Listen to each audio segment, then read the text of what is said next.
Welcome to Highly Sensitive Healing. I'm Lauren LaSalle, a former therapist, a highly sensitive person, and a mentor for HSPs. For too long, I felt like there was something wrong with me. I felt everything deeply, sounds, emotions, other people's moods, and I learned pretty early on just to push through, to quiet my intuition, and to try to keep up with what everyone else was doing and what society expected of me. But the truth is, my sensitivity was never the problem. I just didn't have the language, support, or tools to understand it. This podcast was created for highly sensitive people who are tired of trying to toughen up or fix themselves and are ready to heal in a way that honors how they're wired. Here, we talk about nervous system regulation, unhelpful thought patterns, emotional overwhelm, and self-trust through a gentle, compassionate lens. You don't need to become someone new to feel better. You don't need to push harder or try more.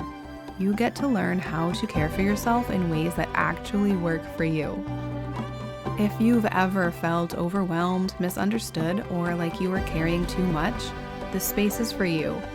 My hope is that each episode helps you feel a little less alone and a little more at home in yourself. So, wherever you're listening from, welcome. Take a breath, settle in, and let's begin. Hello, and welcome back to Highly Sensitive Healing. Today, I want to talk about something that I hear from so many HSPs that I work with, and something that I have experienced as well myself. If you are here listening to this podcast, which you are, you've done the work. Maybe you're currently doing the work. Maybe you've been in therapy. Maybe you journal every morning. You've read so many self-help books. You've learned all the right language for what you're feeling and experiencing, and you really genuinely know yourself. And yet you still feel stuck. You still find yourself saying yes to things that you actually want to say no to. You still leave social situations feeling completely drained even when you had a good time. You still replay that conversation from 3 days ago over and over in your head. You still feel that tight feeling in your chest before you have to do something hard or have a difficult conversation. And what makes it also confusing is that the work you've done has helped. It truly has helped. You are not where you were 5 years ago. And sometimes that change is hard to see because it happens slowly over time. So sometimes we feel like we haven't actually made any progress or any change, but we have to look back to where we were in the past, whether it's 5 years ago, 10 years ago, and see where we were then and where we are now, to really notice the change that we've done. But even though there have been changes made, you might still feel like there's this invisible ceiling that you can't quite figure out why you can't break through. And if that sounds familiar, then this episode is for you. But before we get into the why, I want to make sure we're on the same page about what it actually means to be a highly sensitive person, because I think that there can still be a lot of confusion and sometimes even a lot of shame around this. Being highly sensitive is not a disorder. It's not a weakness. It is a trait that affects somewhere between, I think the last number I heard was actually like 35% of the population. So we're going to go with 20 to 35% of the population. And it means that you process information more deeply than most people. You notice things that other people miss.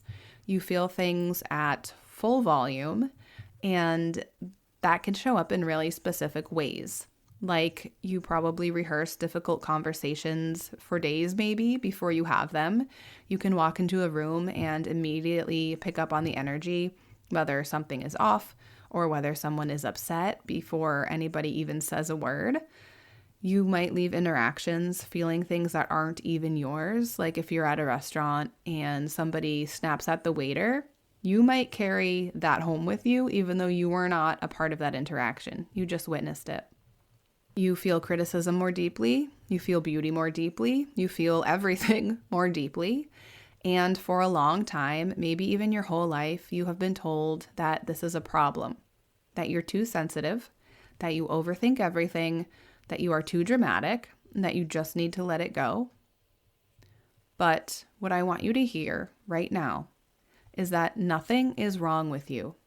You were never too much. You just never had the right support for the way that you're wired.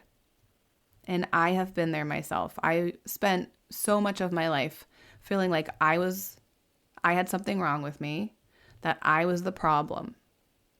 And that's all just not true. And I really had to dig deep to unlearn those beliefs and to feel better about myself and to actually like myself and to make more positive changes for myself. Sometimes you really have to go deep before things can shift. We're actually going to get into that right now. So, what I really want to talk about today, because I think this can be the missing piece for so many HSPs who have done a lot of healing work but still feel stuck. Most of the healing tools that we're given work at the level of the so-called symptom. Therapy can help you understand your patterns. Journaling can help you process your feelings. Breathing exercises help your nervous system come down in the moment. And all of that is genuinely valuable. I'm not dismissing any of it, but understanding a pattern and actually changing it are two very different things. Because underneath every pattern, whether it's people-pleasing, shrinking, chronic overgiving, underneath all of those, there is a belief, a subconscious belief that formed a long time ago, usually in childhood, between the ages of 0 and 7. Beliefs that might be, I'm too much, or my needs are a burden, or it's my job to make sure everyone around me is okay. And what makes these beliefs so stubborn is that you cannot think your way out of them. They are subconscious. They are below conscious. They run your life. They determine your actions, your feelings. You might know intellectually that you have worth, right? You can repeat the affirmations. You can understand rationally that you don't have to take care of everyone. But if the subconscious belief hasn't shifted, if it's still there, the behavior won't shift either, at least not permanently. And that's the ceiling. That's why you can do years of good work and still find yourself just on a random Tuesday saying yes to something that you desperately want to say no to. Your healing has been real. It has been helpful. It just hasn't gone quite deep enough yet. So what does it actually look like when the work does go deeper and when the belief underneath, the subconscious belief, finally shifts? And I want to be really specific with these because I think people tend to talk about transformation in these big terms like you'll feel free, you'll finally be at peace. And while that might be true, it just doesn't really capture what it actually feels like day to day. And I think that's what really matters. What does this look like day to day when you go deeper? So I'm going to give you some small moments because I think those are the ones that really matter. So when you are able to go deeper and really target these subconscious beliefs that are running the show and really actually change patterns in your life, it can look like somebody snapping at you and you don't carry it home. You notice it, you might feel a little sting, and then it passes because something in you now knows that's theirs, not mine. It might look like canceling plans and not sending 5 apology texts afterward, just canceling and feeling okay about it. It might look like saying a real clear no to somebody without sending a 3-paragraph explanation, without the guilt spiral that lasts for days, just saying no and you mean it, and that is enough. It might look like driving home after having a hard conversation and realizing that you never once replayed the conversation in your brain. That conversation that would have lived in your head for a week just didn't this time. And it might look like actually feeling your feelings, all of your feelings, the hard ones too, and having them just pass through you instead of consuming you. And that's all what happens when you go to the root. Not just managing the patterns, but actually living differently. So I want to tell you about what this kind of work involves, because I think a lot of people come to me having tried a lot of different things and they want to know what's different in the work I do. So the work that I do with HSPs operates on a few levels at once. So we've got belief work. We tackle this using the clear the fear method to identify and clear the subconscious beliefs that are driving the patterns that you can't seem to get out of. And this is not about positive thinking. It's about actually getting underneath the belief and shifting what's driving it. We go to the root, to the moment where this belief was instilled in you, in your subconscious, and we clear it. And we rewrite the situation so that it helps you now. The second thing we focus on is nervous system work, because so much of what HSPs struggle with lives in the body, not just in the mind. And your nervous system has learned certain responses like hypervigilance or shutting down or overgiving, and now it needs to unlearn them. And that happens through somatic work, through regulation tools, and through practice, not just insight. And when we do the clear the fear method, we are not just targeting the subconscious mind. We are not just targeting also the conscious mind. We are targeting the body as well to really shift things in your body, the way that your body feels when certain things come up. So it's a full shift. And the third thing that I focus on is the one that I think is actually the most underestimated and seems like the simplest, but it really makes a huge difference with my clients, is the HSP education. When you finally understand why you experience the world the way you do, something shifts. When you connect with other HSPs who actually get it and understand where you're coming from, things shift. The feelings of shame start to lift.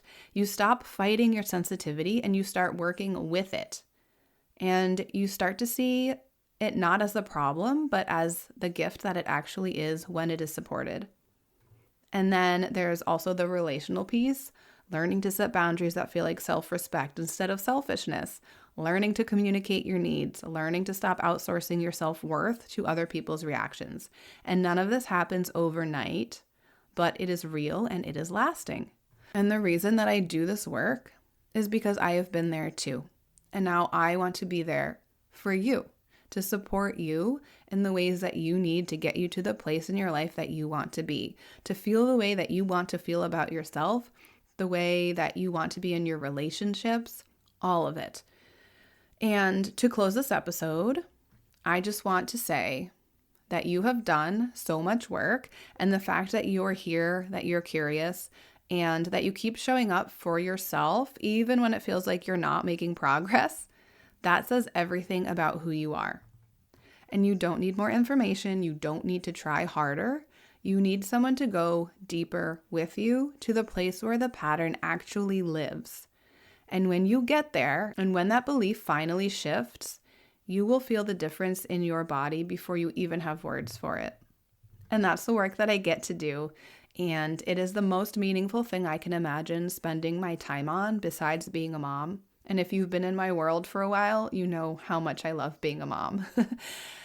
So if anything in today's episode resonated with you, I would love for you to share it with someone who might need to hear it as well. And if you're curious about working together, the link to learn more is in the episode description. I also have a link to my free mini course, Embracing Your Sensitivity, which is a great place to start if you are not quite ready for the full dive into mentorship or our community. But they're all there for you when you are ready. And thank you so much for being here. I will see you next week. Thank you so much for listening to Highly Sensitive Healing. You can help support the podcast by taking a minute to rate and review it, share your favorite episode with a friend, or become a subscriber on Patreon. Visit laurenlasalle.com for information about my mentorship programs, join my email list to stay up to date with how I can support you, as well as exclusive email list perks, and connect with me on Instagram at I am Lauren LaSalle. Happy healing.